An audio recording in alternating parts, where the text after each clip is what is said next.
이거는 모 기업 얘긴데 제 친구가 처음에 입사했을 때 너무 열심히 이제 일을 했던 모양이죠. 그래서 걔가 선배들이 야, 왜 이래?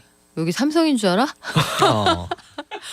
어지간히 어지간히 형들 그런 거 좋아하지 않아. 다른 사람들 피곤하게 하지 말고. 그리고 삼성은 1등주의가 있잖아요. 네. 그리고 또 하나의 가족이라는 슬로건으로 국민들에게 다가갔는데 또 하나의 가족은 삼성 임직원 중에 임원만 가족이다. 노동자들을 대하는 그러게요. 태도를 보면 문제가 있죠. 그런 얘기도 있었죠. 제가 보기에 재벌이라 함은 자고로 내가 주식을 사거나 팔 때 공시가 나와야 재벌이다.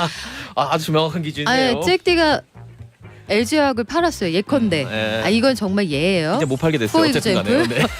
잭디가 주식을 팔든 말든 아무 상관도 아무 상관 없잖아요. 그런데 내가 주식을 팔아. 그럼 시장에 막 주가가 흔들려. 이러면 재벌인 거예요. 아주 구체적이고 네. 이게 쏙 들어오는 그런 그렇죠. 설명이었습니다. 그리고 둘이 친하다는데 조회 공시가 들어와. 그럼 맞아. 재벌인 거예요. 네. 그래요. 갑자기 또 아픈 얘기를 꺼내가지고 약간 위축됐는데 헤일 수 없이 수많은 밤을 그새여 데려가 세월이 나요 입안을 흐르고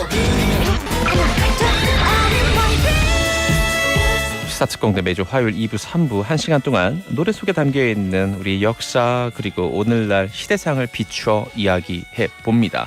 역사인 가요. 이렇게 좋은 날 이렇게 좋은 날 이렇게 좋은 시사평론가 두 분 모셨습니다. 아놀드 베네딕트 혹은 베네딕트 아놀드 최영일 평론가 나와 있습니다. 안녕하십니까? 안녕하십니까?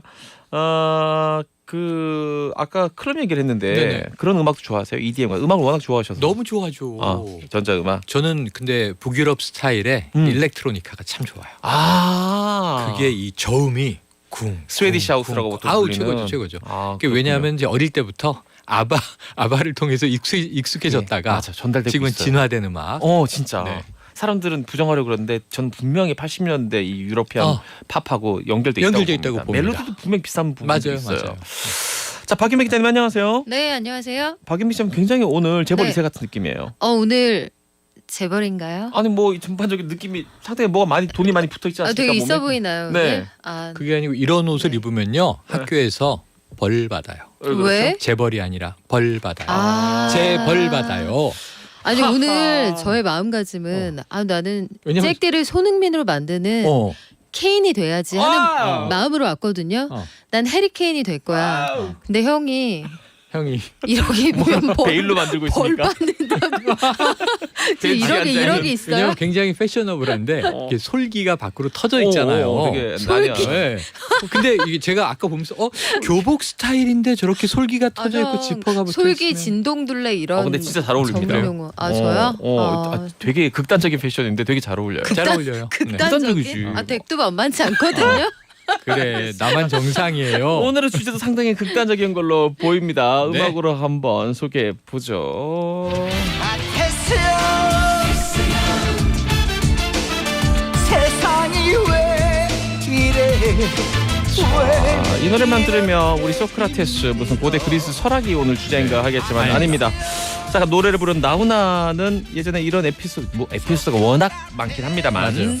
과거에 뭐 이 재벌가의 뭐 이 자리에 파티에 초대가 됐지만 단칼에 거절하면서 내 노래를 듣고 싶으면 공연표를 끊었어라고 얘기했다는 자존심만큼은 재벌이었던 우리 나훈아 씨. 어우, 그래서 오늘의 주제는 재벌인 가요입니다.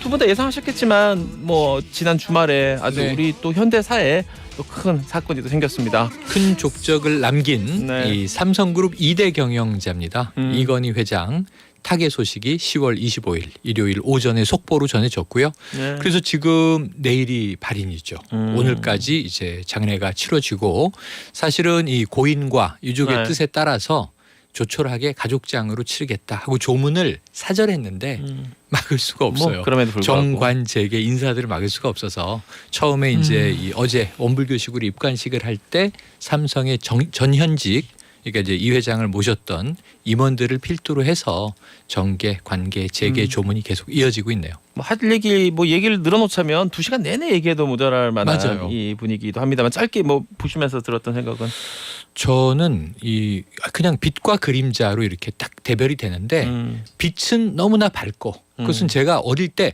딱 이 타계 소식을 듣자마자 제 머리에 떠오른 건 제가 딱 고등학교 시절에는 그렇게 워크맨이 갖고 싶었어요. 소니에. 소니 워크맨. 소니 워크맨의 이 친구들이 부잣집 친구들이 이렇게 마그네틱 테이프를 딱 꽂아서 탁 닫으면 찰캉 하는 소리가 나요. 부의 소리죠. 근데 이 저희 부모님은 삼성 마이마이를 마이마이. 사주셨어요. 네. 요요감도 있었고요. 있었죠. 근데 요요감. 이거를 테이프를 딱 넣어서 닫으면 텁 하는 소리가 나요. 어. 네, 일단 전 이 찰캉이 너무 맞아요. 부러웠어요. 난 셋 다 없었어. 근데 이런 지금은 눈물이. 소니는 브랜드가 어디 있는지 알 수가 없고 그러게요. 가전, 전자, 스마트폰, 반도체까지 삼성이 세계 인류라 그 프랑크푸르트 선언 93년의 이야기를 그래도 적어도 제품의 세계 인류 월드 베스트에서는 성취해낸 인물 이렇게 평가하고 싶고요. 대신 이 산이 높은 만큼 골이 깊었고 네. 빛이 밝았던 만큼 남은 어두움도 이제 우리가 해결해야 할 과제, 맞습니다. 3대 경영자가 해결할 과제가 많습니다. 박인배 기자는 취재하면서 뭐 먼 발치에서라도 직접 봤을 일이 직접 봤을 저는 경험이 있을 것 이건희 같은데. 회장은 직접 뵌 적이 없고요. 이재용 부회장은 멀찌감치서 본 적이 있는데 글쎄요, 뭐 이건 아주 개인적인 인상입니다만 뭔가 그 굉장히 비현실적인 느낌이 들었어요. 그러니까 사람을 볼 때 이 사람이 현실에 발붙이고 있구나. 이걸 어디에서 볼 수 있냐면 약간 달아있는 뒷굽에서 볼 수 있거든요. 그분의 그 구두는 마치 백화점 진열장에서 막 꺼내온 듯한 땅을 한 발도 밟아보지 않은 듯한 이 그 느낌이 관찰력. 있었거든요. 어허. 그러니까 그 구김살 없는 뒤태. 그러니까 양복에 작은 주름도 없는 그런 어떤 촤르르한 그 느낌이 그 한 장면처럼 남아 있는데 글쎄요, 상속자가 되었으니 이제 왕관의 무게를 견뎌야 할 것이고 최근 들어서 나오는 게 뭐 지배구조 얘기, 상속세 얘기하는데 세상 쓸데없는 게 재벌 걱정, 연예인 걱정. 제가 간단하게 말씀드릴게요. 1도 걱정하실 필요 없어요. 네. 그 상속세 때문에 밥이 안 넘어간다 이런 분들 계시는데 제가 간단히 얘기해 드릴게요. 자료를 갖고 왔습니다. 아버지 이건희 회장이 남겨준 주식만 뭐 부동산 현금 이런 거 다 빼고요. 전자 생명이 제일 많은데 전자의 지분 한 4% 정도를 이제 그 남은 가족들에게 넘기게 되거든요. 2억 4,927만 3,200주예요. 이게 만약에 여기다 배당을 1,000원씩만 한다고 치죠. 그러면 이게 2,000억 원이에요. 배당금이에요. 이게 배당금. 만약에 주식가스가 여기에다가 아니고. 1,000원씩만 배당을 붙여준다고 하면 생명은 지금 20.7% 정도 가지고 있어요. 이건희 와우. 회장이 4,151만 9천여 주 가지고 있거든요. 만약에 여기에도 몇천 원 배당 붙인다 하면 이 집안에서 배당만으로 한 5천억 원 만드는 건 일도 아니거든요. 그래서 주식 담보로 돈도 꺼주고 배당도 할 수 있으니까 상속세 걱정은 그만. 이제 안 하셔도 되고 그 가끔 어제도 식당에서 그런 얘기 누가 네. 하는 거 들었는데 이건희 큰일 났다 이제 이재명 큰일 났다 아버지 그 이제 그 10조 원. 그리고 10조 원. 상속세 내느라 망했다 이런데 10조 원 어떻게? 뭐 일단 유서가 전혀 나 망하지 않는다는 거. 봐야 되지만 뭐 2018년하고 똑같아요. 판빙빙 우리가 1,500억 세금 어떻게 내는 되게 걱정했잖아요. 네. 60채 팔아 버리잖아요, 아파트. 아무 문제 없습니다. 아무 문제 없습니다. 근데 지금 또 하나가 이 삼성 특검이 2008년에 있었어요. 네. 이때 확인한 비자금만 차명 계좌가 1,199개예요. 계좌 숫자 지금 말씀하시는 차명 거예요? 계좌의 숫자가. 와. 이게 사람 이름이 있어야 되잖아요. 와. 거기서 이제 특검이 찾아낸 돈이 4조 5천억 원. 지금 이 차명 계좌 1,000개가 넘는 차명 계좌에 네네. 숨어 있는 돈만 네네네. 그런데 이것도 결국은 이제 상속 대상이 되면 상속세가 붙을 것이다. 그럼에도 불구하고 비자금은 정말 쥐인 없는 돈 아닙니까? 네. 남의 이름으로 다 분산시켜 놓은 이걸로 일단은 내면 절반은 되겠구만. 아 진짜 그 산술적으로 계산해도 네네네. 저는 뭐 걱정은 없어 보입니다. 이 사실 재벌의 상징이었어요. 예전에 네. 제 어릴 때 많이 들었던 건 저희 아버지께서 자주 하시는 표현인데 이병철 회장 그러니까 그 더 선대죠. 할아버지 뻘이 되는 거죠. 이재용 지금 현재 부회장한테는 돈병철 이런 얘기 들었거든요. 어릴 때 네네네. 그런 얘기 못 들었어요? 아니 저희도 돈병철이라고. 할아버지 아버지 때 그런 이야기를 많이 하셨죠. 이 재벌의 상징 같은 인물이었습니다. 그때만 해도 그런데 지금처럼 삼성이 압도적인 1위는 아니었죠. 아니 없죠. 이 그러니까 사실은 가전 삼성이 무엇으로 컸느냐. 대부분 우리나라 대기업은 다 70년대 산업화와 더불어서 네. 만들 수 있는 걸 다 만드는데 처음엔 경공업, 그다음에 중공업, 난이도 따라서 그리고 이제 있다는 첨단 거죠. 제품 이렇게 가면서 이제 기술 집약적으로 갔는데 이 종합무역 상사로 크잖아요. 네. 전 드라마 미생 떠올리면 팔 수 있는 걸 막 팔잖아요. 만들어서도 팔고 사다가도 뛰어다가도 팔고 그러면서 이 삼성은 물산이에요. 네. 삼성물산 정말 스마트한 엘리트들을 뽑아서 전 세계 무역맨들을 만들어낸 거야. 근데 그때 이제 돈병철 회장님이라고 별명이 붙었던 고 이병철 선대 회장은 자 이제 사실은 쌀 장사, 첨가물 장사로 시작을 해서 네. 이 상회, 양행 이렇게 키워서 물산이 된 거고요. 그다음에 이제 이건희 회장이 지금의 삼성을 만든 거죠. 네. 뭐냐면은 미래의 쌀은 반도체다. 그래서 전자에 이제 올인. 그래서 이제 성공해낸 거예요. 네. 그래서 이제 인류 기업을 만들어냈는데 이러한 이 대를 이어서 이렇게 재벌의 특징이 대를 잇는다는 거예요. 아. 세습 경영. 아하. 이 문제가 이미 이재용 부회장은 선언했죠. 내 자식에게는 경영권을 물려주지 않겠다. 네. 그럼 이번 때에서 정리되면 그 다음은 어떻게 되는가? 넥스트 전략이 필요해 보입니다. 지금 딱 말씀하신 것처럼 이제 이병철 회장, 이건희 회장은 분명히 한 줄 딱 정리되는 맞아요. 어떤 공이 있는데 있어요. 자 그럼 이재용은 뭐냐? 아직까지는 불법 승계 의혹 정도밖에 없다. 고통이 많죠. 지금 재판도 시작되고. 죄송한 그렇죠. 말씀이지만 실제로 그렇죠. 지금 네. 이재용 하면 딱 떠오르는 이미지는 제가 보기엔 그건 그쵸. 것 같아요. 제가 그리고 가장 먼저 있는 이미지는. 외신들이 보기에도 그런 것 같아요. 월스트리트 저널 같은 데도 아직 뚜렷한 경영 스타일을 모르겠다. 최근 6년 동안 사실상 총수 역할을 해왔는데 아직까지는 잘 모르겠다. 좀 더 봐야겠다. 그게 뭐 객관적인 평가인 것 같아요. 어때야 된다고 보세요, 박연미 기자는? 앞으로의 삼성은 이병철 선대회장에서 이건희 회장으로 넘어갈 때 상징적인 그 갈림길은 뭐였냐면 양에서 질이에요. 양에서 질. 그게 93년도 프랑크푸르트 선언 당시 신경영, 품질 경영 그 선언이었거든요. 이제 물량 승부할 때가 아니라 가치를 높이고 품질을 높이자 뭐 계기가 있었는데요. 93년 2월에 이건희 고 이건희 회장이 LA에서 베스트바이에 간 거예요. 우리나라로 치면 전자랜드인데 네. 소니하고 우리하고 똑같은 모양의 같은 사양의 TV를 파는데 100불 이상 차이가 나는 거죠. 그래서 그때 소니 TV가 한 420불, 한국 TV가 한 310불 정도 했다는데 네. 심지어 한두 개 올려져 있고 나머지는 다 밑에 먼지 쌓여서 이렇게 처박혀 있더라는 거예요. 그걸 보고 각성해서 신경영이라는 걸 이제 추진하게 되는데 그러면 양에서 질로 넘어왔잖아요. 그런데 그 과정에서 사회적으로 여러 가지 무리를 일으켰고 그러면 이재용 부회장은 이제 곧 회장이 되겠지만 그걸 보여줘야죠. 기여. 내가 기여. 어떻게 기여할 수 있느냐. 음. 우리 기업이 어떻게 사회와 공존하고 룰을 지키면서 혁신해 나갈 수 있느냐. 그러니까 우리나라 대기업들은 다 국민들한테 빚이 있단 말이에요. 그동안 그 진 빚을 어떻게 갚아 나갈 거냐. 일자리와 세금과 혁신으로 갚아 나가야죠. 알겠습니다. 지금 계속 삼성 얘기만 이제 했으니까 네. 뭐 다른 얘기도 좀 넘어가 보겠습니다.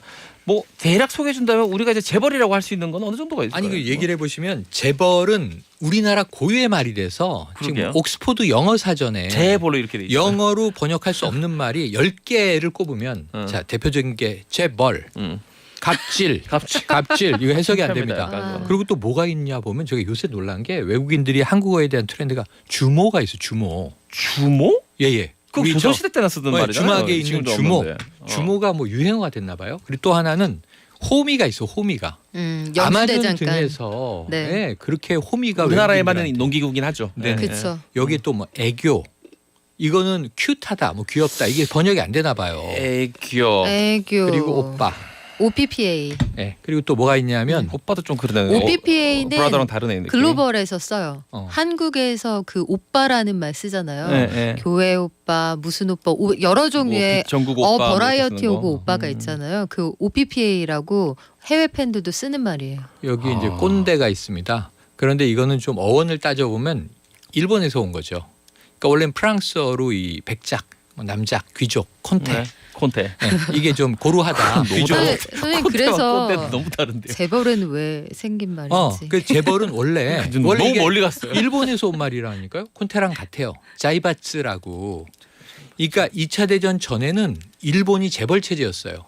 미쯔비시, 미쓰이 아, 이게 다 재벌 예, 체제예요. 예, 예, 재벌 그 기업들. 창업주와 그 가족들이 경영하면서 엄청난 부를 일궈냈고 이 사실 이제 전범 기업들도 됐고 네. 그랬는데 전후에 메가더 사령부에서 일본의 재벌이 해체가 되고 지금 게이레츠라고 해서 기업 집단이라고 불러요. 그러니까 사실 2차 대전 전후에 재벌이 해체가 되는 과정이 일본이 있었기 때문에 선진 경영이 가능했는데 네. 서구화를 했고 근데 우리는 일본식으로 들어온 재벌이 지금까지 국가 경제의 근원을 이루고 있다. 하하. 이게 지금 심각한 문제예요. 그러니까 이 숙제를 풀어야 되는데 이제 3대 경영 체제에서는 풀어야죠. 재벌은 돈이 압도적으로 많아야 되고 기업에 계열사가 많아야 되고 그 지분이 얼기설기해서 결국은 총수 일가로 연결이 돼서 경영권을 얼마 안 되는 지분으로 총수 일가가 지배를 하고 있고 그리고 이 경영권이 세습이 됩니다. 그럼 일본이 그 재벌에서 기업 집단으로 넘어오는 과정에서 달라진 건 우리가 영미식 경영 소유와 경영이 분리가 됐는데 우린 지금 소유와 경영이 합쳐져 있는 게 사실 재벌 그 체제의 문제죠. 특성이에요. 네. 알겠습니다. 박연미 기자도 기자인 시절부터 재벌들을 많이 들여다봤을 네. 거 아니에요. 지금 지나가듯이 말했지만 이 말이 지배구조지만 너무 복잡하지 않습니까? 복잡하죠. 그런데 장단점이 있어요. 예컨대 뭐 이게 옳다 그르다의 문제가 아니라 효율적인가 비효율적인가의 문제를 보면 네. 급속 성장기에 그 자원이 얼마 없는 나라에서는 몰아주기 방식으로 대표 선수를 몇 개 키우는 게 그때 당시에는 나름대로 효율적이었을 수 있거든요. 그리고 오너 경영이라는 것도 사실은 굉장히 큰 결정을 할 때 그때는 효율적일 수 있어요. 예컨대 반도체 사업에 삼성이 진출할 때 이런 거는 절대 전문 경영인은 뭐 이 그런 정도 얘기를 많이 리스크를 하더라고요. 안고 선택할 수 없거든요. 그 전문 경영인 체제예요. 그리고 삼성도 지금 뭐 오너 체제라고 얘기를 하는데 이미 실무는 전문 경영인 부문별 사장이 한 지 오래됐고 아주 큰 결정. 현대랑 편 먹겠다. 뭐 BMW랑 편 먹겠다. 이런 것만 결정을 하는 거라 그 전문 경영인 체제 혹은 오너 경영 체제 자체가 나쁜 게 아니라 그걸 어떻게 활용하느냐의 문제이고 제가 보기에 재벌이라 함은 자고로 내가 주식을 사거나 팔 때 공시가 나와야 재벌이다. 아주 명확한 기준이네요. 아, 잭디가 LG화학을 팔았어요. 예컨대. 네. 아 이건 정말 예예요. 이제 못 팔게 됐어요. 포 어쨌든 간에요. 네. 또 잭디가 주식을 팔든 말든 아무 상관도 없. 아무 상관 없잖아요. 그런데 내가 주식을 팔아. 그럼 시장에 막 주가가 흔들려. 이러면 재벌인 거예요. 아주 구체적이고 네. 귀에 쏙 들어오는 그런 그렇죠. 설명을 그리고 해줬습니다. 둘이 친하다는데 조회 공시가 들어와. 그럼 재벌인 거예요.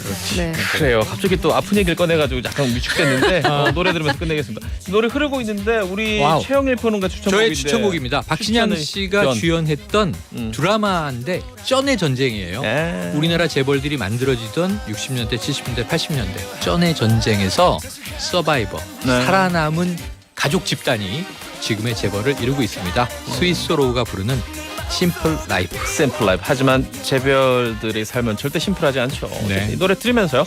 시사 특공대 3부로 넘어갑니다. 이제 이게 시사 특공대. 이제 이게 시사 특공대 10월 27일 화요일 생방송으로 작전 펼치고 있습니다. 자, 박연미 기자 그리고 최영일 평론가와 함께 오늘은 재벌 얘기하고 있어요. 시사 특공대. 자, 아까 앞서 박연미 기자가 명쾌한 기준을 냈습니다. 내가 주식 사고 팔 때 공시가 떠야 그 정도 돼야 재벌이다. 그쯤 돼야. 라고 했죠. 또 그런 단지 액수의 크기뿐만이 아니라 이 일가가 주식을 내놓는다. 또는 다시 걷어간다. 이게 또 의미가 있으니까 향방을 예상할 수 있는 거죠. 그런 거겠죠. 지금 우리나라 이렇게 봅시다. 사람들 여전히 한 5손가락 정도는 무난하게 여전하고 비슷하게 꼽히는 것 같아요. 물론 개별 단일 기업의 시가총액 순위는 계속 바뀌었지만. 그렇죠? 자, 한번 보시죠. 네. 지금 3대 경영 체제가 굳어졌다. 자, 보세요. 삼성, 이병철 회장, 이건희 회장, 이재용 부회장. 네. 이제 곧 회장 예상 별 붙어 있고요. 현대는 최근에 3대 경영으로 바뀌었죠. 정주영 회장에서 현대차 그룹을 기준으로 하면 정몽구 전 회장 그리고 정의선 신임 회장입니다. 네. 수석 부회장에서 올라온 지 얼마 안 됐죠. 그런데 이제 현대는 한번 보시면요. 2대 경영이 될 때 현대 그룹이 다 지금 쪼개집니다. 아유, 그러니까요. 형제는 아니라고 불렀는데 네, 그냥 기업만 쪼개진 게 아니라 네. 사실 그 형제들의 관계도 계열 분리를 아니죠. 다 해서 이제는 현대란 이름을 가지고 있고 이 정주영 회장의 자손들이지만 사실은 각각 제각각 다른 그룹들이 됐다. 네. 뭐 어찌 보면 뭐 전문화한 거라고 볼 수 있겠죠. 자, LG 구인회 회장 그리고 구본무 회장을 거쳐서 지금은 구광모 회장 체제입니다. 사실 근데 평론가님 요 직전에 이제 네. 그 처가인 GS가 떨어져 나간 사건은 아, 있긴 하죠. 그렇죠. 네네. 그러니까 원래는 변화였죠. 금성과 럭키가 그래서 합쳐서 럭키 럭키 금성 LG가 된 건데 지금 GS 그룹이 다시 금성의 GS, 럭키 금성의 LG가 남아 있는 겁니다. 그래도 아름다운 맞아요. 이별이었어요. 네, 그건 정말 아름다운 그거. 이별. 아니 LG는 저는 그래도 존중하는 대목이 음. 인화를 가장 중시하는 기업이에요. 기업마다 문화가 있어요. 사랑해요 LG. 네. 그래서 그런 걸 수도 네. 있겠다. 네, 그래서 LG는 좀 이제 다툼이 내부에서 해소되는 편이에요. 네네. 네, 그런 측면이 있고 또 자, SK는 3대 경영이긴 한데 네. 여기는 직계로 내려오진 않았어요. 음. 최종건 회장 창업주, 네. 최종현 회장은 동생, 네. 그리고 그 아들 현재 최태원 회장, 네. 그리고 신격호 회장에서 2대로 넘어온 거예요. 네. 롯데그룹만 지금 2대 경영, 신동빈. 그런데 이제 신동주, 장남과 신동빈, 차남이 지금 최근에 형제 난이 벌어져서 뭐 사실 뭐 국회까지 출석한 거 아마 보셨을 거고 참 이 안타까운 와중에 이제 또 신격호 회장이 사망 소식이 있었죠. 운이 갈렸는데 이 외에도 사실은 지금 뭐 5대 그룹을 얘기한 거고요. 뭐 한화, 한진그룹 최근에 이제 조양호 회장 사망 이후에 상황 보고 계시고 금호는 참 박상구 회장 체제에서 이게 다시 그룹이 모이다가 흩어져 버린 상황입니다. 네. 지금 들으셨으면 알겠지만 뭐 LG가 하나 정도 빼고는 크고 작은 뭐 일종의 난이라든지 집안의 네. 분란들이 있었어요. 다 여러 건 있었고 사실 삼성도 지금 이재용 부회장 때 말고 그 위에 이건희 회장 네. 때에서는 굉장히 심각했었잖아요. 형제들 사이에서. 큰형하고는 소송까지 소송을 갔었죠. 했죠. 네. 그 큰형 고 이맹희 씨하고는 그 유산 상속 문제 그리고 차명으로 관리했던 재산에 대한 문제 이게 소유권을 두고 다퉈서 50년 동안 거의 대면했다고 해요. 그런데 이맹희 씨 돌아가시고 그 이재현 CJ 회장하고 이재용 부회장은 사이가 네. 괜찮은 것 같습니다. 사촌 네, 느낌이잖아요. 사촌간이고 이번에도 빈소에 가서 작은 아버지가 훌륭한 일 많이 하셨고 집안을 잘 이끌어 주셨다라고 얘기했죠. 저도 그 발언 듣고는 뭔가 극복하려는 의지가 보여서 뭐 약간 뭉클한 부분도 네. 있어서 사실 아버지 입장에서 보면 좀 원수처럼 여길 수도 있는 부분일 텐데 집안에서. 사실은 이게 그 창업주하고 2대까지는 그 기업이 일궈 나가는 그 현장에 약간 인벌브하게 되거든요. 그러니까 아버지랑 같이 임원들이 고생하면서 기업 키울 때 나도 하다못해 물이라도 갖다 나른 그런 기억이 있기 때문에 자기 지분이 있다고 생각을 해요. 그런데 3세로 오면 다들 유학 갔다 왔고 다들 좀 관계가 쿨해진단 말이에요. 그리고 그냥 어차피 같이 가야 되는 거면 털고 가자 이런 분위기인 것 같은데 그것도 그거지만 저는 이번에 삼성 이건희 회장 별세 소식을 들으면서 한 세대가 완전히 문을 닫는구나.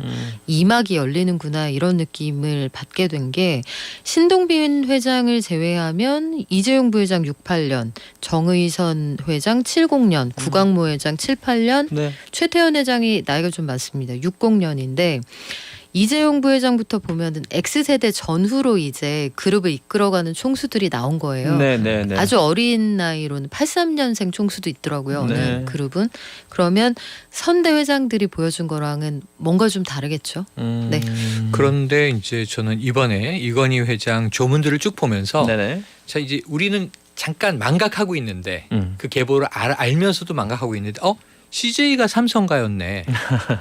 그러니까 지금 이 장남인 이맹희 회장이 제일 비료를 맡았다가 네. 사실은 60년대 경영을 잠깐 맡겼는데 본인은 여러 해 경영했다고 주장을 했고 네. 사실 이건희 회장은 그 시험 삼아 6개월 맡겨봤는데 사카린 밀수 사건이 터져요. 네. 그러면서 이제 경영할 감이 아니다라고 이병철 회장이 장남을 제끼고 그때 많이 실망했다고 네네. 전해시죠. 차남은 좀 안타깝게 이제 세한미디어를 경영했는데 이 이병철 회장은 중소기업 정도까지는 키우겠는데 그 이상은 어려울 것 같다. 세한미디어 그룹을 맡았다가 좀 젊은 나이에 50대에 사망합니다. 그러게요. 그래서 이건희 회장 체제가 됐는데 그뿐만이 아니라 이건희 회장의 여동생이 이명희 신세계 회장이에요. 네, 만만치 않은 대기업이죠. 그러니까 그 조카가 정용진 부회장인 거예요. 네. 지금 그렇게 신세계 그룹이 하나 떨어져 나가 있고 장남 라인에서는 지금 CJ 그룹이 떨어져 나가 있고 이야. CJ가 제1제당 아닙니까? 그다음에 삼성이 지금 본류로 있는 것이고 그럼 이게 한 가족이 시작한 창업이 얼마나 많은 대한민국에 지금 이제 대기업 그룹을 지금 이렇게 얼기설기 영위하고 있는 거예요. 그래서 참 어마어마한 비중을 차지하고 있는 가문이다. 진짜 좋은 그러네요. 의미에서든 나쁜 의미에서든. 진짜 그 이제 흔히 뭐 패밀리 트리라고 가족 관계들을 나무처럼 이렇게 그려놓고 위로 올라가 보면 지금 사실 유통 분야에서 최강자인 신세계와 그다음이 엔터테인먼트 업계 그리고 또 뭐 네. 식음료도 마찬가지입니다. 맞습니다. 여러 분야에서 또 강자인 CJ가 또 같이 딸려 있는 거죠. 삼성이라는 이 큰 회사에 삼성 일가 얘기만 지금 쭉 했는데 이제 앞으로 다른 재벌가 얘기도 조금 더 나눠보도록 하겠습니다. 이제 이게 스타트공대 광고 듣고 돌아올게요. 이제 이게 스타트공대 오늘 여러분들이 또 아니 뭐 여러분들뿐만이 아니라 항상 귀를 솔깃하게 만드는 재벌 이야기 제대로 한번 해보고 있습니다. 삼성 얘기도 한참 했고 뭐 얼마 전까지만 해도 삼성 그리고 딱 또 같이 떠오르는 경쟁자처럼 느껴졌던 이 현대, LG 이렇게 3파전 정도가 다른 그룹들하고는 그렇죠. 다른 느낌이었습니다. 현대 그룹 이 아까 최영일 평론가님도 이 2대에서 네. 조각 났다 뭐 이런 얘기를 형제 난 지금 했었죠. 보시면은 이 본류는 어디냐면 이제 현대 그룹일 거 아니에요. 현대 그룹 있죠. 현대 그룹 지금 개동사옥이 이제 개동이요. 대학로 쪽으로 옮겨갔는데 네. 현정은 회장 체제란 말이에요. 근데 현정은 회장은 정주영 회장의 며느리예요. 네. 그럼 그 부군이 정몽헌 전 회장인데 네. 정말 이 안타까운 선택으로 사망했을 때 비극적인 충격입니다. 순간이었죠. 충격. 네. 네. 그 왕자의 난이 수습되고 정리됐는데 그런 극단적인 일이 벌어져요. 그리고 그 며느리가 이제 경영자가 돼요. 네. 사실은 이제 이 집안일을 하시던 분인데 경영을 딱 끌어안고 지금 여기는 원래 상선이 주력이었는데 네. 지금 해운이 힘들잖아요. 네. 엘리베이터, 현대 엘리베이터와 주로 이제 이 중심으로 가고 그럼 여기서 또 정몽준 회장은 정치인으로 네. 정치인으로 분류가 돼서 여기는 현대 전공을 또 가지고 있었는데 네. 여기도 뭐 이 저 자동차를 만듭니다. 원래 컨테이너 만들던 회사가 이제 정밀 가공 회사가 됐고요. 그리고 이제 또 다른 아산재단이 있죠. 네. 그리고 제일 이제 큰 덩어리는 현대차. 그렇죠. 규모로 예, 보면 현대차가 사실은 전혀 다른 자동차 회사인 기아까지 흡수해서 현대 기아 자동차 그룹이 돼 있는데 이쪽이 지금 이제 정몽구 회장이 그러니까 어찌 보면 이 부의 적자예요. 부의 적자. 예, 부의 적자. 핏줄의 적자가 아니고 정의선 부의 적자. 이제 신임 회장 체제로 간 거예요. 그 외에도 지금 뭐 아들들이 워낙 많았기 때문에 정말 자잘한 사건들이 많았는데 이제는 정리가 되고 3대 경영 체제가 됐으니까 아까 이재용 부회장과 이 이재현 CJ 회장 때처럼 한번 선대에서 갈라졌던 가족 불화가 조금 수습이 되려나 아니면 그냥 남남으로 사려나 한번 지켜보게 되는 과정입니다. 박연미 기자도 네. 처음 취재했을 때도 보면 이제 일대 회장들도 다 성격이 되게 다르잖아요. 네. 이병철 회장이 굉장히 실속하면서 또 이 정말 네. 이 아주 스마트한 느낌이 있었다면 이 정종 회장은 야심가 아닙니까? 정복자고. 그렇죠. 그리고 잘 생각해 보시면 본인들이 만들어내는 제품이 기업 문화 그리고 기업에서 일하는 사람들의 성격에도 영향을 미쳐요. 단적으로 어떤 일이 있냐면 현대는 다 같이 모여서 협업을 해야 되는 일이잖아요. 그렇죠. 건설 자동차, 건설 중공업 다 뭐든지 마찬가지입니다. 예. 집체작이에요. 사람들이 다 모여서 만들어야 하는 거란 말이에요. 근데 삼성은 조선도 그렇고. 깨알같이 하나 자기 자리에서 만들죠. 굉장히 뭔가 작지만 고부가 가치이지만 협력보다는 연구 개발을 통해서 집중. 한 개씩 원바이원으로 만든단 말이죠. 이게 전자 사업부 안에서도 사업부마다 특징이 나타나는데 TV 같은 거 있죠. 큰 네. TV 이런 건 여럿이 같이 옮겨야 돼요. 이런 쪽은 잘 모여요. 그런데 반도체나 아니면 이런 모바일 디바이스 만드는 쪽은 이거 그 007 가방에 100개 넣어도 가방 몇 개 안 되거든요. 그런 데는 각자 개성이 되게 강해요. 그래서 생산해내는 제품에 따라서 굉장히 사업부나 사업 모델도 다른데 대표적으로 한화는 사훈이 을이 아니에요. 의리. 의리. 네, 아니 무슨 사건이 생각나서. 네, 의리. 생각납니다. 사건이 생각나서. 그렇죠. 장갑을 네. 끼게 되죠. 한화 사훈이 의리. 그리고 뭐 이거는 모 기업 얘긴데 그 제 친구가 처음에 입사했을 때 너무 열심히 이제 일을 했던 모양이죠. 그래서 걔가 선배들이 야 왜 이래? 여기 삼성인 줄 알아? 어지간히 형들 그런 거 좋아하지 다른 않아. 사람들 피곤하게 하지 말고. 그리고 그 삼성은 1등주의가 있잖아요. 네. 그리고 또 하나의 가족이라는 슬로건으로 국민들에게 다가갔는데 또 하나의 가족은 삼성 임직원 중에 임원만 가족이다. 노동자들을 대하는 그러게요. 태도를 보면 문제가 있죠. 그런 얘기도 있었죠. 그게 근데 지금 삼성이 남은 숙제죠. 지금처럼 1등 아니었어요. 과거에는 대우, 현대, 그다음 삼성. 뭐 유공도 있고 그랬어요 이전에. 그렇죠. 예, 예. 그리고 20년 전에는 삼성이 LG보다 월급도 덜 줬어요. 그런데 2012년을 딱 기점으로 해서 LG하고 스마트폰 차이가 확 벌어지거든요. 그 네. 뒤로는 이 격차를 좁히지 못하고 있죠. 지금 가전 시장에서 보면 삼성이 1위, LG가 2위. 근데 어떤 것은 뭐 동률, 어떤 것은 LG가 조금 우위 그렇기도 한데 20년 이전 얘기하시니까 30년 전 제가 좀 어릴 때 생각해 보면 금성사 제품을 우선으로 치고 국내 가전에서 네. 골드스타. 그래 삼성이 조금 싼데 그럼 비슷해 보이는데 성능이 삼성 쌀까 네. 싼 맛에 그러니까 1등이 금성 국내 가전에서 2등이 삼성이었는데 그 골드스타를 이제 제치고 삼성은 월드베스트가 됐고 네. 그러니까 지금 이건희 회장이 해낸 게 국내 1, 2위의 다툼이 아니라 글로벌로 확 가서 지금 이제 바로 이 타계하기 며칠 전에 이 영국의 인터브랜드 기준을 보니까 브랜드 밸류가 삼성이 드디어 5위권에 진입을 한 거죠. 그래요? 탑 한 5에. 8, 9위 정도가 보통 많았었는데. 8, 9, 10위 안에 들었다. 그러고 말았다. 가다가 6위에서 네. 이제 탑 5에 네. 들었는데 1위가 애플, 네. 그다음이 이 아마존, 그리고 마이크로소프트, 구글, 있을 거고. 샘송 이렇게 됩니다. 진짜 엄청나네요 그런 거. 얘기하다 보니까 자연스럽게 이제 LG 그룹이 또 얘기가 나왔는데 앞서 우리 총괄적으로 우리 최영일 평론가 소개를 이제 해주셨습니다. 네네. 보면 문화가 확실히 LG는 다른 곳하고 분명히 다른 점이 있는 것 같아요. 보수적이면서도 좀 따뜻한 분위기가 있죠. 일단 인화라는 게 그 인화. 사람을 좀 보듬는 그런 이미지잖아요. 그래서 LG는 한편으로는 분쟁 없이 상속이나 승계를 마무리하고 아들이 없어서 이 구광모 회장을 장자로 입적을 해서 아들을 삼아서 물려주잖아요. 네, 특이한 케이스죠. 이번에 이 승계 방식을 보면 이거 굉장히 옛날 그 조선시대 왕조 문화 아니에요. 맞아요. 19세기 아니 심지어 이방원도 셋째 아들한테 왕위를 물려준 게 벌써 그러게요. 600년 전 아니에요. 그러게요. 그런데 아직도 장자 승계 원칙을 지키고 또 이면에 그것 때문에 분쟁이 없다는 장점이 있어요. 반면에 LG가의 어떤 딸내미가 나와서 일한다거나 LG가의 딸 이름을 국민들이 아무도 모른단 말이죠. 그러게요. 지분은 주대 경영에는 절대 참여시키지 않습니다. 굉장히 보수적이죠. 빛과 그늘이 있네요. 그것도. 네, 그것도 해서 반면에 이제 삼성의 경우에는 여러 가지 무리를 일으킨 경우 그리고 선대회장 간의 싸움이 있었습니다만 여기는 철저히 성과 베이스예요. 일 잘하는 놈한테 돈 많이 준다.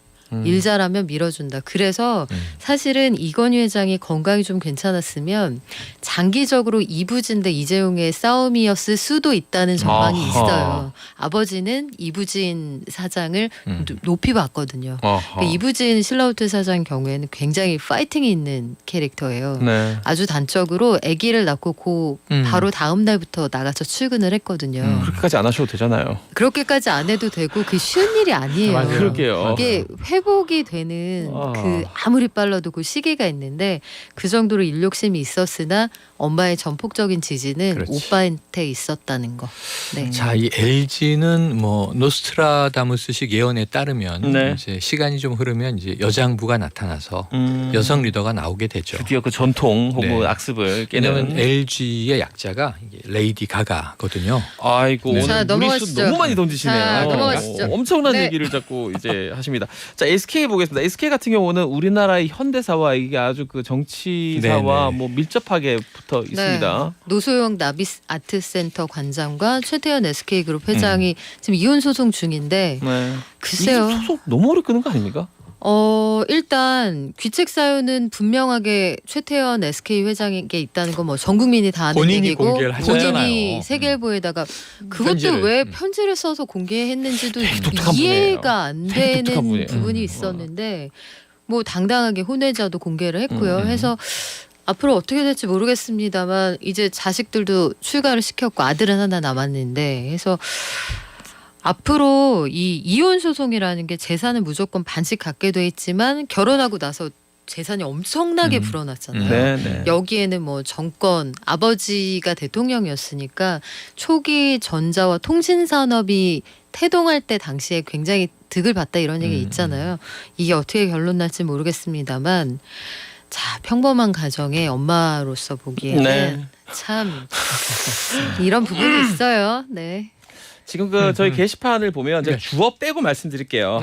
문자가 한 수백 개 들어와 있는데 오. 사랑꾼이라는 표현이 많이 나와 있고요. 또 하나는 이 바람둥이라는 표현도 많이 등장합니다. 아이고. 이렇게만 말씀드릴게요. 둘 중에 어느 쪽이에요? 잭디가 보기에는. 동전의 양면이죠. 동전 양면이에요. 왜냐면 누구 입장에서 보느냐에 따라서 아니에요, 여러분. 사랑은 다른 사람의 마음을 아프게 해선 안 돼요. 그건 범죄인 거예요. 오늘 박연미 기자가 굉장히 전위적인 복장을 하고 왔는데 어. 또 원칙주의적인 또 이 네네. 중심을 잡아주는 그렇죠. 발언 감사합니다. 제가 또 뼈대 있는 가문에서 근본 없이 참 자라다 감사- 보니. 네네. 근데 이런 게 네. 있잖아요, 최영희 평론가님. 예를 들면 역사인 가정이 없다지만 네네. SK텔레콤 사업을 네네. 정부에서 주지 않았다면 아, 지금 그 대목이 어찌 보면 이 이혼 소송의 이혼 핵심이죠. 소송에서 재산 분할 문제에서 무슨 얘기야? 그러니까 우리 부친 쪽이 이 정치 권력을 잡고 있을 때 이게 굉장히 이제 큰 이권을 밀어준 거 아니야? 뭐 그래서 어마어마한 지금 이권이죠. 재산 형성에 기여된 거 아니야? 이것을 LG는 공식적으로 부인하는 SK는? 입장이에요. 예. SK는 네. 공식적으로 부인하는 입장인 게 그 이통사업권을 받았다가 반납했다는 거예요. 그리고 거기에 대해서는 어떤 이 특혜를 보지 않고 자력으로 사업을 해서 지금까지 이제 SK텔레콤이 키워져 왔기 때문에 그 당시에 정경유착에 의해서 받은 특혜나 이권으로 기업이 급성장했다라는 것은 잘못된 오해이다라고 계속 반박하는 게 SK 이제 사측의 공식적인 입장입니다. 이것도 이것도 최태원 회장 쪽 얘기라는 거죠. 법정에서 이제 따질 수 있게 되겠죠. 네, 지금 소송도 정말 너무 오래 끌고 아까 박연매 기자가 얘기했지만 이런 케이스가 잘 없기 때문에 왜냐하면 본인의 그 이제 감춰야 될 만한 그 사생활을 본인 스스로 다 공개하고 이 두 부분은 놀라운 점이 각각 다 있어요. 노소영 관장은 그런 사실을 다 알고도 나는 끝까지 가정을 지키겠다. 아이 아빠 인정한다. 혼외자도 데리고만 받아주겠다. 가정을 였는데 지킨다기보다는 새 가정이 마뜩지 않았던 게 아닐까요? 어쨌든 야, 오늘 박연미 기자가 엄청 거의 케인식을 지금 막 네. 골망에 들어가서 골을 걷어내고 대혼란이 있어요. 지금 이 가정 쪽인지 네. 바깥쪽 입장인지 혼동이 되는 거예요. 자, 착하게 삽시다. 착하게 살자. 착하게 삽시다. 문신 있는 거예요? 박연매 기자님 알겠습니다. 아 네. 너무 오늘 감사합니다. 네. 지금 막 골 들어갈 뻔한 거 막 걷어주고 있어. 머리도 막 해도로 걷어내고 착하게. 있는데 좀 약 후끈. 야 역시 네. 이 대목에서 후끈 달아올 거라고 예상은 했지만 정말 네. 달아오네요. 근데 SK의 좀 어두운 점도 말씀을 드리면 최태원 회장이 아니고 이제 동생인데 전 이 얼룩이 하나가 전 맥갑. 너무 맥갑 이게 베테랑에 나오는 거잖아요. 네. 유한 씨가 연기한 아. 건 이제 패러디지만 차마 입에 담고 결국은 싶지도 않은 일이에요. 정말 이 네. 몽둥이로 네. 때리고 한 대 200만 원씩 받아라 하고 이 저 문제가 있는 노동자와의 분쟁에서 맥갑 이 현대에 등장했다는 용서할 수 건 없죠. 충격적이에요. 근데 실제 재벌들은 사실 우리가 TV에서 익히 봐서 이제 여러저러한 뭐 다면성을 보게 되는데 드라마 속 재벌은 일단 키는 다 185 이상. 드라마 속 대표적인 재벌 이세들이. 이민호, 박서준 뭐 이렇잖아요. 우리가 아는 현빈. 실제 재벌하고 많이 다르죠. 이민호, 박서준, 현빈 185, 박서준 185, 이민호 187. 전 이민호예요.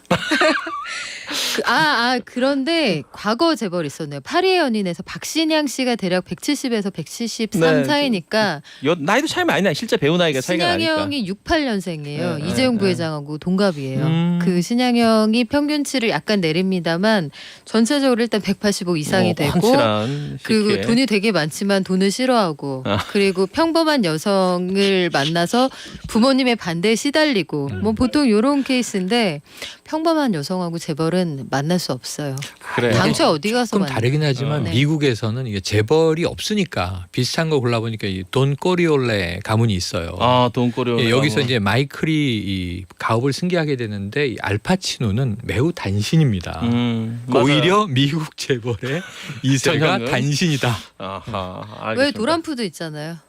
도란프. 뭐 도란프 같은 경우는 그쪽은 키도 뭐. 크지만 체격 자체가 그 아들이 중2인가 중3인가 그렇거든요. 그렇죠. 키가 2m예요.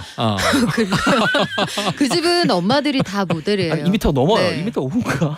소장만 합니다. 아들이 뭐 중학생인데. 이방카 트럼프 마론 인형이고. 네. 그러니까요. 네, 엄마들이 모델이니까요. 또 뭐 코로나 걸려서 영부인 문제지. 멜라니아. 자, 문자 한 두 개 소개하겠습니다. 네. 7228님 보내주셨습니다. LG그룹에서 만든 연암 축산대학교를 제가 호가 다녔습니다. 연합이죠. 큰 회장님께서 축산을 생각해 주셔서 늘 감사하고 있습니다. 음. 박정란님은 우스갯소리예요. 저는 20년 전에 이천에 있던 현대전자의 신입 OT 때 갔었는데 생각이 나네요. 그때 교육해 주시던 이제 그 인사팀 직원이 삼성은 여직원을 채용할 때 용모 단정, 현대는 여직원을 채용할 때 용모 건강이었다고.